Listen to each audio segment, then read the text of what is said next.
جبت طاسة على النار فيها شوية كده من الزيت أو السمنة، وشوحت فيها كمية من البصل المفروم، وفي حلة تانية فيها مية. أول ما بدأت تغلي معانا ضفت فيها مكرونة، أي نوع مكرونة تحبيه وأي كمية هنسلقها. ولما دبل معانا البصل وبدأ ياخد لون أو يصفر معانا ضفت عليه كمية من اللحمة المفرومة، استخدمت ربع كيلو بس من اللحمة المفرومة، وبقلبها أو بشوحها مع البصل. هتبلها بالملح والفلفل الأسود، شوية من الجنزبيل والكزبرة الناشفة وقرفة وبهارات لحمة لو عندك. اشوحها بقى لحد ما تبدأ كده تغير لونها. هبدأ اضيف لها كمية من الطماطم ضربها في الخلاط بالشكل ده، وهسيبها تتسبك. وهنا كانت خلاص المكرونة استوت معانا، بدأت اصفيها. وهنا خلاص الصلصة اتسبكت معانا. أكلة سهلة وسريعة جدا ومتوقفناش خالص في المطبخ، وبتطلع كمان طعمها حلو جدا. وبقل كمية من اللحمة المفرومة هتعملي بيها وجبة غدا. كده خلاص الأكل جاهز معانا. نبدأ نغرف المكرونة كمان ضفت لها شوية كده من الملح والفلفل الأسود، قلبتها فيها. بقدمها بيضة بالشكل ده، وبضيف بقى عليها الصلصة باللحمة المفرومة بالشكل ده. تقدري تقلبيها كلها معاها مرة واحدة، أو تقدميها كده على وش كل طبق بالشكل ده زي ما قدمنا. تقدري تعملي جنبها سلطة أو شرايح كده من الخيار زي ما عملت كمان جنب الأكلة دي عصير جوافة. ودي كده كانت الوصفة معانا اللي بعد كده هنستخدم فيها نص كيلو بس من اللحمة المفرومة. هتشوفوا قد ايه هيعمل معانا كمية حلوة جدا. وهضيف عليه بصلاية كبيرة مفرومة كويس جدا، وكمان مصفياها من المية بتاعتها. ضفت عليهم كمان بيضتين. ضفت كمان نص كوباية من الفيجيتار او نص كوباية من البقسماط المطحون.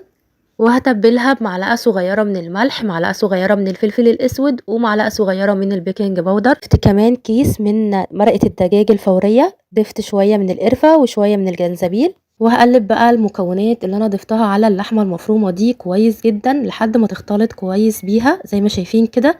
ممكن في الوقت ده كمان تحطيهم كده في الكبة، هتساعدك اكتر. لكن انا استخدمت كده ايدي وطلعت مظبوطه برضو معانا كويس جدا. اهم حاجه كده انك تعجنيها لحد ما تلاقي كده اللحمه معاكي بقى فيها كده زي خيوط او فتل، بتبقى كده مظبوطه معاكي. لازم تعجنيها كويس جدا وتوصل معاكي للمرحله دي. في الوقت ده بقى هبدا ادهن ايدي كده بشويه صغيرين من الزيت، عشان اللحمه في الوقت ده بتكون بتلزق. ابدا اكورها او اعملها كده كرات صغيره بتكون كده في حجم الليمونه، يعني ما تكونش كبيره قوي ولا كمان صغيره قوي. وهشكل بقى كده كل الكمية زي ما شايفين، حطيتها كده على طبق او صينية. وما شاء الله نص كيلو اللحمة المفرومة عمل معانا حوالي 20 واحدة من البفتيك. احنا النهاردة هنعمل مع بعض البفتيك الكداب بطريقة سهلة جدا، اوفر بكتير من البفتيك طبعا اللي بيتعمل باللحمة. وهبدأ كده اخد كل كورة وفتحت كيس تلاجة زي ما شايفين. والاول دهنت كده الكيس بشوية كده صغيرين من الزيت عشان طبعا اللحمة ما تلزقش فيها. وبدأت كده افرد كل كورة زي ما شايفين كده. بنفردها كده سمك ما يكونش سميك قوي يعني، وما يكونش برضو رقيق قوي او يعني رفيع قوي، تكون كده وسط. هتطلع معاكي مظبوطة جدا. بنرققها زي ما شايفين كده بشكل كده عشوائي عشان تطلع معانا كده شبه البفتيك بالظبط. وسهل جدا، مش هياخد معاكي وقت تشكيله، بجد سهل جدا وبسيط. زي ما شايفين كده بنفرد كل كورة بين كده كيس التلاجة اللي احنا دهنينه بشوية صغيرين كده من الزيت، وبنرصه بقى في صينية. الصينية دي بنحط بين كل طبقة كيس برضو تلاجة عشان يسهل علينا ما تتجمد، ما تكونش كده لازقين في بعض، وتكون سهل ان احنا نفكها، تكون كده كل واحدة منفصلة عن التانية. هنعمل بقى كل الكمية بنفس الطريقة زي ما شايفين كده، مش هتاخد معانا وقت خالص، وبجد النتيجة هتعجبكم جدا. اهم حاجة بس نخلص كل الكمية كده ونشيلها على طول على الفريزر. يعني لازم نجمدها، ما ينفعش على طول نشتغل فيها. يفضل طبعا التجهيزات دي بقى نعملها ونشيلها على طول على الفريزر، او نجهزها كده من قبلها بيوم. خلصت خلاص كل الكمية، حطيت كده بين كل طبقة كيس تلاجة زي ما شايفين كده، وهدخلها بقى على الفريزر.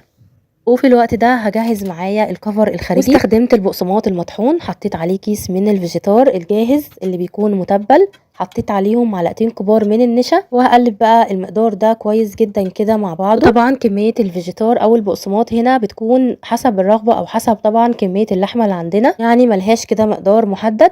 جبت كمان طبق تاني ضفت فيه بيضة عليهم كده شوية صغيرين من اللبن، وتبلتهم برشة ملح ورشة من الفلفل الاسود. الطبق التالت كمان حطيت فيه دقيق. وهبدأ بقى اخد البفتيك زي ما شايفين كده بعد طبعا ما اتجمد كويس جدا في الفريزر.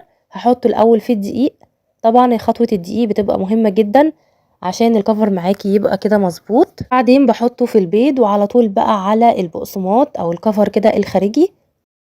وبنحاول نعمل بقى الخطوات دي كده بسرعة عشان طبعًا اللحمة ما تفكش معانا، لو مش هتعمليها كده بسرعة ممكن تعملي كده كمية والباقي برضه شيليه في الفريزر لحد ما تخلصي الكمية الأولى، عشان طبعًا زي ما شايفين كده البفتيك بيبقى رقيق جدًا فممكن بسهولة إن هو يفك معانا، لكن كده اشتغلي على الخطوات بسرعة هيكون معاكِ مضبوط جدًا، وكمان تكوني كده مجمداه كويس جدًا في الفريزر هيطلع برضه معاكِ مضبوط أوي. الخطوات سهلة وبسيطة لكن نمشي عليها كده مضبوط هيطلع معانا تحفة، وبجد هيعجب أوي كل أولادِك مش هيصدقوا إن هو معمول من اللحمة المفرومة، بجد تحفة جدًا، إضافة كده التوابل والبهارات اللي إحنا ضفناها بجد هتخلّي طعمه حلو أوي. خلصت خلاص كل الكمية في الوقت ده بقى ممكن تحتفظي بيه كده في أطباق في الفريزر، أنا هاشيل كده نُص الكمية والنُص التاني بقى هنحمّر شوية منهم، وهاوريكم قد إيه بيطلع تحفة جدًا. الأول كده بنسخّن زيت على النار يكون سخن جدًا، بعدين ننزل كده بقطع البفتيك. وبعدين يبدأ كده ياخد لون من تحت، بنخلّي النار كده وسط، يعني ما تكونش هادية أوي وفي نفس الوقت برضه ما تكونش عالية أوي، عشان كده يبدأ يستوي معانا من جوّه، ما نقلّبش فيه خالص إلا لمّا نلاقي كده الcover اللي تحت أخد كده لون ومسك نفسه، نبدأ بقى كده نقلّبه على الوشين من وقت كده للتاني عشان طبعًا ياخدوا الاتنين وش كده مضبوط أو لون مضبوط، وبنخرّجها بقى باللون التحفة ده زي ما شايفين كده لونها حلو أوي، تمام متماسكة ما فكِّتش مننا خالص، بجد جرّبوها بنفس الطريقة هتعجبكم أوي، والكمية ما شاء الله بتطلع جميلة جدًا، وتعملي بقى جنبه مكرونة أو رز أصفر أو كمان بالعيش تعمليها كده في ساندوتشات بجد تحفة. شِلت كمان الكمية التانية زي ما قُلنا كده في طبق في الفريزر، وبتطلّعيه بقى على طول كده على التحمير، طبعًا بيبقى سهل جدًا بقى بيوفّر عليكِ أوي في الوقت وكمان في المجهود، وبنُص كيلو لحمة مفرومة بس عملنا الكمية دي كلّها، ما شاء الله تحفة جدًا، وكمان الطعم بجد تحفة، قدّمته بقى بالشكل ده، وعملت كمان جنبه مكرونة بالصلصة، وما شاء الله عجب أوي كل اللي داق منه، بجد مش هتبطّلي تعمليه لو جرّبتيه بنفس الطريقة، وهنفتح كمان واحدة من جوّه وتشوفوا كده قد إيه شكله حلو أوي، وبجد طعمه كمان أحلى، والقطعة كده متماسكة زي ما شايفين، أتمنى بقى يكون الفيديو عجبكم، وتكون الطريقة سهلة وبسيطة وتجرّبوها إن شاء الله.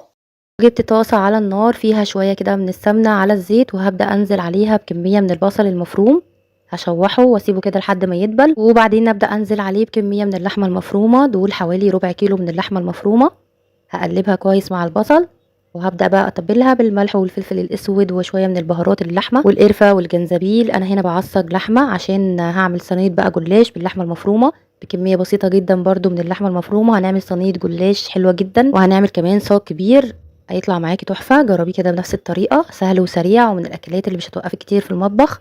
عصجنا بقى اللحمة المفرومة بالشكل ده ونبدأ بقى نجهز لفة الجلاش، واستخدمت لفة جلاش نص كيلو، وهبدأ بقى أجيب صاج كبير أو صينية زي ما تحبي، أنا استخدمت كده صاج هيطلع معانا الكمية حلوة جدا، وكمان الجلاش معانا هيكون سمكه حلو قوي، يعني مش سميك قوي وفي نفس الوقت برضه مش رقيق قوي. هبدأ بقى أدهن الصاج كده بشوية من السمنة، وأبدأ بقى أرص ورق الجلاش بالشكل ده، أنا بحط ورقتين وبعدين أدهن بالسمنة، كنت مسيحة شوية من الزبدة أو السمنة كده في طبق على جنب، وبدأت بقى أدهن بين كل ورقتين. الجلاش طبعا الحادق بندهن على كل ورقتين سمنة، لكن طبعا الحلو بندهن على كل ورقة. وهخلص بقى نص كمية الجلاش بالشكل ده بين كل ورقتين بندهن السمنة لحد ما نخلص نص الكمية، ونبدأ بقى نحط الحشوة. هنبدأ بقى نضيف اللحمة المفرومة بالشكل ده ونسويها بالشكل ده، نفردها. انا طبعا زي ما قلنا استخدمت ربع كيلو من اللحمة المفرومة بس بنفردها بقى كده، وهبدأ اضيف بقى شوية من الجبنة الموتزاريلا وكمان شوية من الجبنة التركي، هافردها بالشكل ده هتزود معانا الكمية وكمان هتديله طعم حلو. كمية بسيطة كده من الجبنة، ونبدأ بقى نضيف باقي ورق الجلاش زي ما قلنا بين كل ورقتين بندهن سمنة، وبس بقى هنخلص كل الكمية بنفس الطريقة.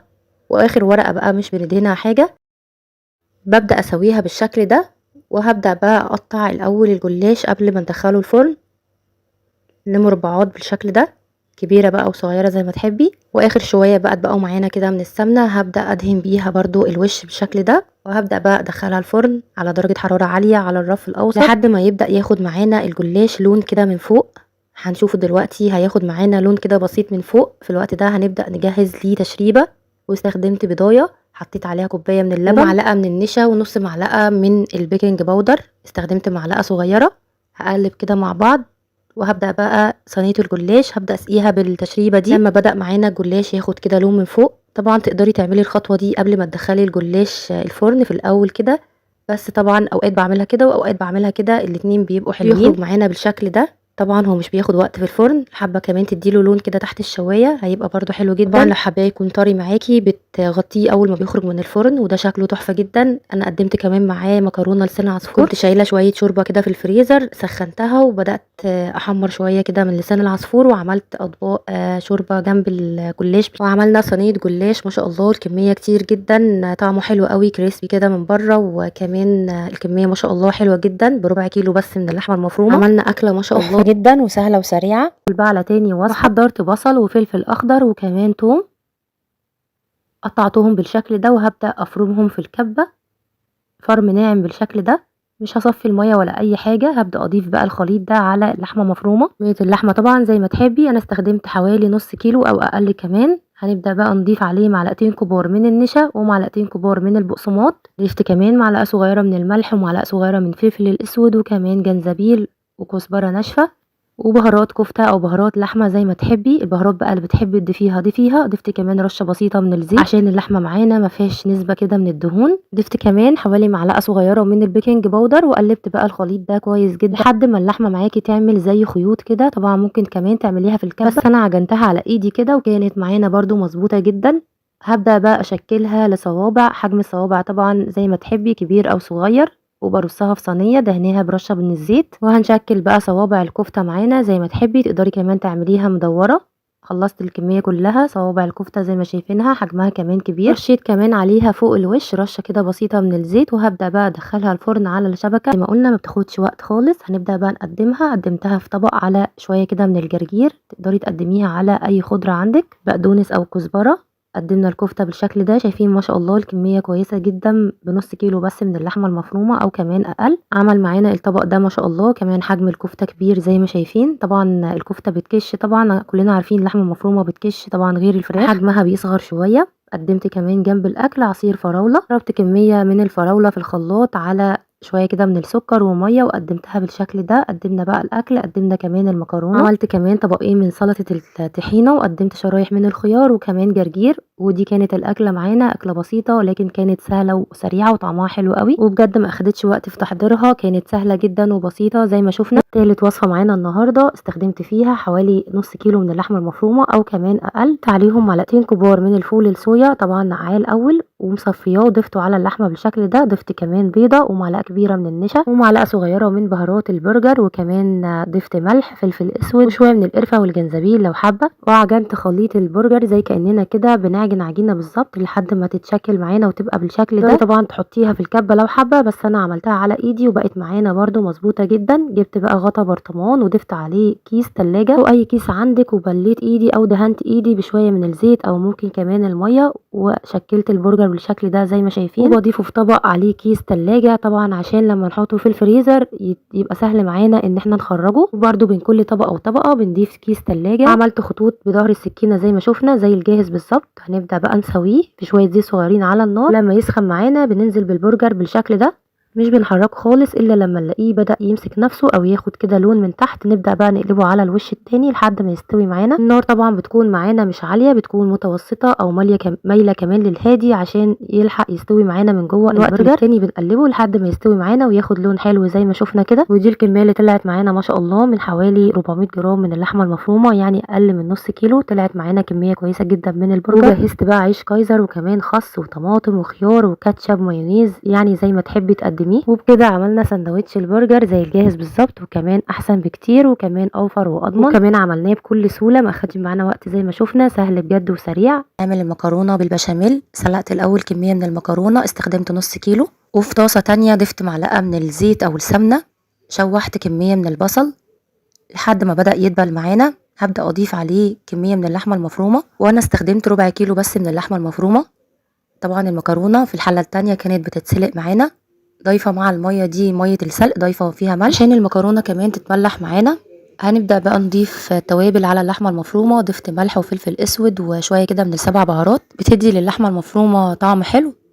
حابه بقى تضيفي شويه كده من الجنزبيل والقرفه زي ما تحبي. كده المكرونه اتسلقت معانا وكمان عصجنا اللحمه المفرومه. نبدا بقى نعمل البشاميل. استخدمت لتر من الحليب، ضايفه عليه 3 كوبايات من الميه، يعني مقدار السوائل اللي استخدمتها 7 كوبايات. بضيف عليها 7 معالق كبيره من الدقيق، وبضيف مكعب مرقه وشويه من الفلفل الاسود والملح، وبقلب كل ده على البارد. بنعمل بشاميل على البارد بيكون خفيف وطعمه حلو.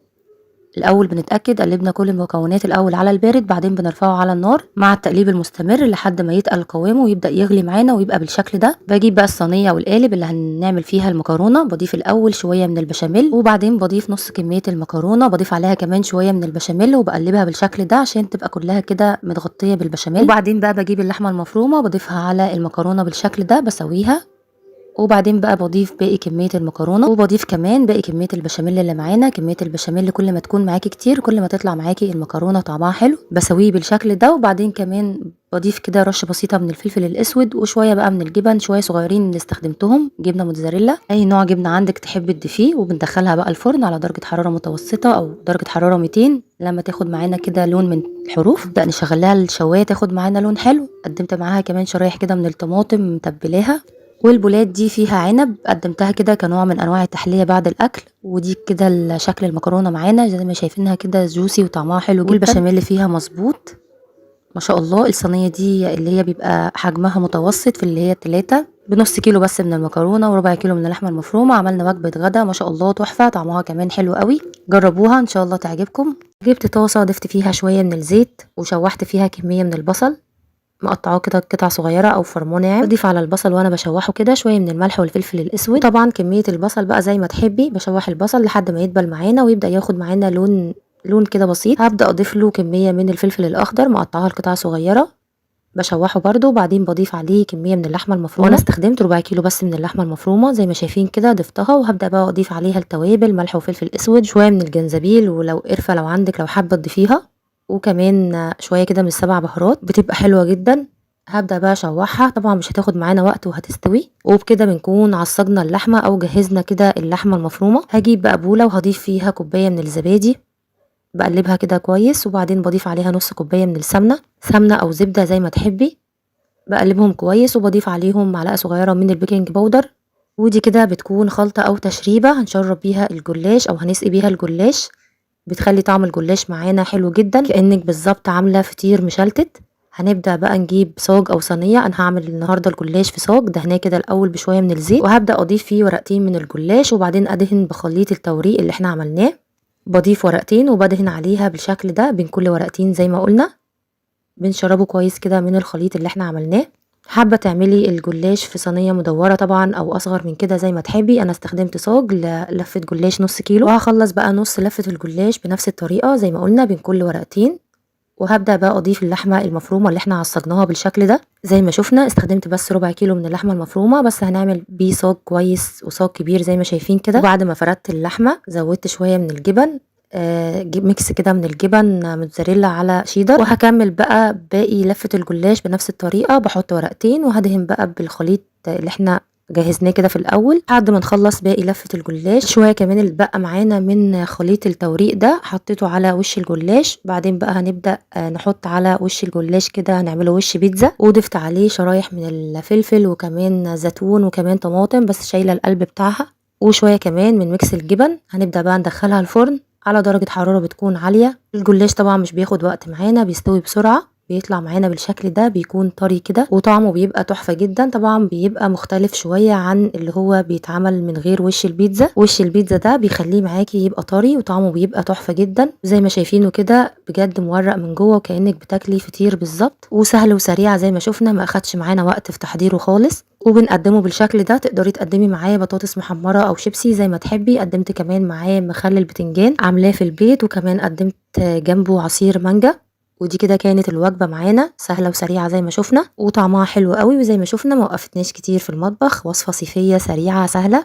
اخر وصفه بقى معانا هنعمل حواوشي الطاسه بطريقه سهله وبسيطه وسريعه جدا. الكبه ضفت فيها بصل وكمان فلفل اخضر، كمان نص ربطه كده من البقدونس. طبعا كميه البصل بتبقى قد كميه اللحمه. انا استخدمت نص كيلو من اللحمه المفرومه. ضفت عليها الخضار اللي ضربته في الخلاط او في الكبه، بعدين ضفته على اللحمه المفرومه بالشكل ده. ضفت بقى التوابل معلقة صغيرة من الملح ومعلقة صغيرة من الفلفل الأسود، شوية كده من الجنزبيل والقرفة وشوية من ال7 بهارات لو عندك، وبس كده قلبت الخليط كويس جدا. بنعجنها كده كأننا بنعمل عجينة لحد ما المكونات كده تختلط مع بعض كويس. جبت بقى عيش، العيش ده حجمه صغير تقدري تكبريه لو حابة، بس انا حبيت كده اعمله ميني بالشكل ده. ضفت بقى فيه اللحمه المفرومه وبدات اسويه بالشكل ده، يعني بفرد اللحمه كده كويس جوه العيش. بعدين بقى هجيب طاسه او صينيه على البوتاجاز، بدهنها دهنه بسيطه بالزيت زي ما شايفين كده، وبدهن العيش بالشكل ده من وش ومن الظهر، وبسويه بقى على النار ما تكونش عاليه طبعا عشان ما يتحرقش معانا ويلحق كمان يستوي معانا من جوه. يا دوب مش بياخد وقت، اول ما ياخد لون كده تقلبيه على الوش التاني. غطيته كمان عشان يستوي معانا من جوه اسرع. زي ما شايفين كده هو خلاص استوى معانا، ما بياخدش وقت خالص. ابدا بقى اطلعه واحط كمان باقي الكميه، بس هرش برده رشه كده بسيطه من الزيت واعمل نفس اللي عملته في المره الاولى، وعلى طول مش هياخد وقت معاكي وهتكوني خلصتي الكميه. ما شاء الله الكميه زي ما شايفين كده حلوه جدا، بنص كيلو بس من اللحمه المفرومه. كمان انا ماليه السندوتشات، تقدري كمان تقللي فيها اللحمه لو حابه. طبعا اول بقى ما بيستوي معانا بغطيه بصينيه زي ما شايفين كده او بطبق عشان يبقى معاكي طري. لو بتحبيه طري، لو بتحبيه كده في سنه كريسبي بتسيبيه ما تغطيهوش. وبدأت أقدمه بالشكل ده، بجد تحفة جدا. جربوا الميني حواوشي بالطريقة دي، سهل وبسيط مش هياخد معاكي وقت خالص، وطعمه بجد تحفة جدا. شايفين قد ايه هو طري بجد، الطري واللحمة كمان مستوية. احلى واسرع أكلة ممكن تعملوها، جربوها ان شاء الله تعجبكم. نزلت بكمية من الزيت، نزلت عليه ببصلاية كده مفرومة، نزلت عليهم كمان بفلفل أخضر، شوحتهم كويس وبدأت أنزل عليهم بلحمة مفرومة. استخدمت بس ربع كيلو من اللحمة المفرومة، ضفت عليه ملح وفلفل اسود وبهارات وشويه كده من الجنزبيل والقرفه لو حابه. هقلب بقى اللحمه لحد ما تستوي، بعدين هنزل عليها بعصير طماطم ضرباه في الخلاط وهسيبها لحد ما تتسبك وتبقى معانا بالشكل ده. خلاص كده الصلصه باللحمه المفرومه جاهزه معانا، وكمان المكرونه استوت. هضيف بقى اللحمه المفرومه او الصلصه على المكرونه بالشكل ده. شايفين كمان اتبقى معايا كميه هستخدمها برضو في وصفه تانية، يعني ربع كيلو اللحمه المفرومه عمل معانا وجبه الغدا واتبقى منه كمان. هبدأ بقى أصب كده في الطواجن واحط كمية من المكرونة في الطواجن زي ما شايفين. عملت معانا الكمية دي كلها ما شاء الله، كمية كويسة جدا. هبدأ بقى هضيف على الطواجن جبنة موتزاريلا. هي خلاص الوصفة معانا كده جاهزة، بس طبعا زودت بقى عليها شوية جبن وهدخلها بقى تحت الشواية في الفرن. الجبن بس تسيح معانا ونخرجها ونقدمها بالشكل ده. ضفت عليها شويه كده من الكزبره وكمان حمرت بطاطس، وكانت الاكله جاهزه معانا. اكله سهله وسريعه. قدمت كمان جنبها عصير ليمون بالنعناع. اكله ما شاء الله جميله جدا، كمان ما خدتش معانا وقت خالص في تحضيرها، وبكميه بسيطه من اللحمه المفرومه عملنا وجبه غدا وكمان اتبقى منها نستخدمها في وصفه تانية زي ما قلنا. بسطرمه البيتي هنعملها في البيت وهيطلع بجد طعمها تحفه جدا، نفس طعم البسطرمه اللي بتجيبيها جاهزه من بره. بجد هتوفر معاكي كتير لو عملتيها في البيت. تابع بقى معايا الفيديو وان شاء الله تعجبك.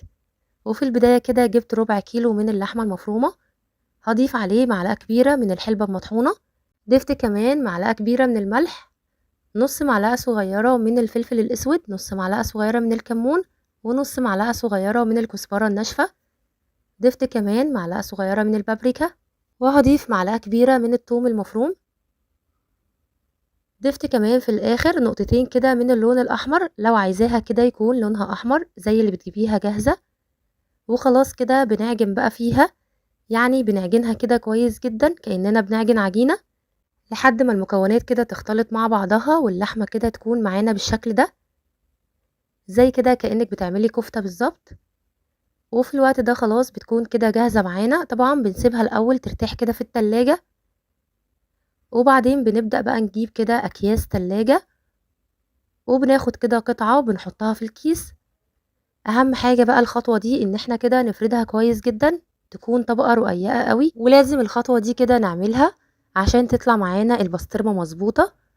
وبفردها زي ما احنا شايفين كده. وطبعا اسهل بقى طريقة ان هي تفردها معاكي هي استخدام النشابة. انا استخدمت كده النشابة اللي هي بتفرد العجين في فرد كده البسطرمة، بتخليها كده طبقة رقيقة خالص، وده كده المطلوب معانا. هنخلص بقى كده كل الكمية، وربع كيلو اللحمة زي ما شايفين كده عمل كمية معانا حلوة جدا، عمل كده حوالي 3 اكياس من البسطرمة. هنخلص بقى كده كل الكمية بنفس الطريقة. وطبعا بقى البسطرمة دي بنحتفظ بيها في الفريزر، بنطلعها على طول وقت الاستخدام، يعني ما تطلعيهاش وتسيبيها تفك زي كده. اغلب الحاجات المجمدة بنطلعها على طول على الاستخدام، مش بنسيبها خالص تفك بره. ودي كده الكمية اللي طلعت معانا ما شاء الله من البسطرمة. طبعا ممكن تشيليها بقى كده على طول في الفريزر بتجمد على طول، او ممكن تعمليها كده بظهر السكينة زي ما انا بعمل كده على شكل كده مربعات او مكعبات. بتطلعي كده كل مربع، بتكون كده سهلة قوي في الاستخدام. طبعا ده شكلها بقى بعد ما حطيتها في الفريزر. وقت بقى ما بنيجي نستخدمها بنقطعها زي ما شايفين كده، بتتقطع بكل سهولة. ده كده المربعات اللي عملتها، بقطعها كده بالمقص. طبعا الطبقة رقيقة جدا اهم حاجة، وبجد ريحتها نفس ريحة البسطرمة اللي بنشتريها طبعا جاهزة من بره. ممكن كمان الا ما عملناهاش مربعات نقطعها كده بايدينا، بتتقطع بسهولة جدا. وده طبعا عشان احنا عاملينها كده طبقة رقيقة قوي. وبناخد بقى الكمية اللي احنا عايزينها وقت الاستخدام، والباقي بقى طبعا بنحتفظ بيه بقى في الفريزر. طبعا مش بياخد مكان لان هي كده طبقات رقيقة جدا. او كمان ممكن نطبقها ونحطها كده في علبة، بتبقى كده على شكل رول برضو، بتبقى مش بتاخد مكان خالص في الفريزر. هاخد بقى كده الجزء اللي انا قطعته وعلى طول بقى هنستخدمه. جبت طاسة على النار، حطيت فيها كده مكعب من الزبدة، ولما بدأت تسخن معايا نزلت بقى كده بالبسطرمة. بنقلبها او بنشوحها كده شوية حلوين. وطبعا البسطرمة دي كده مش بنستعجل عليها، يعني بنسيبها كده تاخد وقتها في السوا، لان دي طبعا لحمة مفرومة. واول ما بتاخد كده معانا لون او بتغمق كده شوية، او بنلاقيها استوت، بناخد كده واحدة وبندوقها. في الوقت ده على طول بننزل بالبيض، ويا دوب كده تقلبتين وخلاص بيكون جاهز معانا احلى طاسة بيض بالبسطرمة. رشيت كده شوية صغيرين من الفلفل الاسود.